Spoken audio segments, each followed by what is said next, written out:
Indian thinkers की एक बात बहुत इंपॉर्टेंट है और उनका ये कहना है कि भाई साहब, अगर आपको एक परमानेंट अंडरस्टैंडिंग चाहिए, अगर आपको इस पूरी दुनिया के बारे में सीखना है, समझना है कैसे चलती है दुनिया, तो आप क्या करेंगे? आपके पास 2 ऑप्शन होता है। एक होता है एक सेल्फ डिसिप्लिन लेकर आना और एक मेडिटेटिव स्टेट पे जाना। मेडिटेटिव स्टेट में जाने का मतलब होता है कि हमारी जो अंडरस्टैंडिंग है, ठीक है, वो सिर्फ आर्गुमेंटेटिव नहीं होने वाली है। हम किसी से बहस करके नहीं समझने वाली चीज़ों को। हम यहाँ पे अपने इन डेप्थ जाएंगे। इन डेप्थ जाने के बाद हमें समझ में आएगा कि अगर हम लिबरेशन के बारे में बात करते हैं तो लिबरेशन क्या सिर्फ एक नॉलेज अपना हुआ, या हम किसी का नाम ले रहे हैं 24 घंटे वो हुआ, या हाथ जोड़ करके खड़े रहना हमारा एक लिबरेशन की तरफ लेके जाएगा।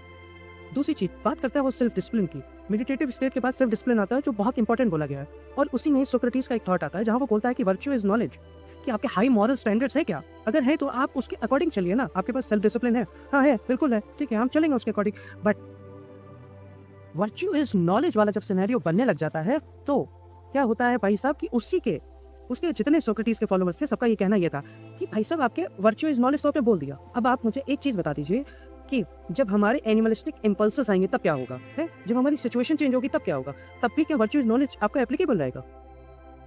भाई असली बात तो यही आ जाती है ना कि अगर हमारे पास कोई सामने एक ऑप्शन है जहाँ पे हमें चूज करना पड़े गलत, किसी चीज को बचाने के लिए हमें गलत चूज करना पड़ जा रहा है, तो आप क्या करोगे? तब आपकी वर्च्यू इज नॉलेज होगी, आप तब गलत काम कर रहे हो ना। तो हमें ये चीज देखना बहुत जरूरी है, समझना जरूरी है। संस्कृत में एक कोट आ जाता है, I know what is right, मुझे पता है कि क्या सही है पर मैं उसको कर नहीं पा रहा हूँ, ठीक है।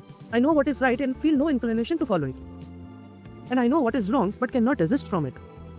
तो ये बहुत इंपॉर्टेंट है समझना कि हमें बहुत चीज़ ऐसी समझ में आती हैं जहाँ पे हमें लगता है कि भाई हम गलत हैं यहाँ पे, है ना, हमारी ये बात गलत है, बट हम उससे हट नहीं पा रहे, हमारा ध्यान उसी तरफ है। बट जब हम सोचते हैं कि नहीं ये हमें रॉन्ग है, like someone is having a bad habit of anything, but that person is having at animalistic impulse कि यार मैं इससे दूर नहीं जा पा रहा हूँ, ये मेरे अंदर समा चुका है, it is in my depth,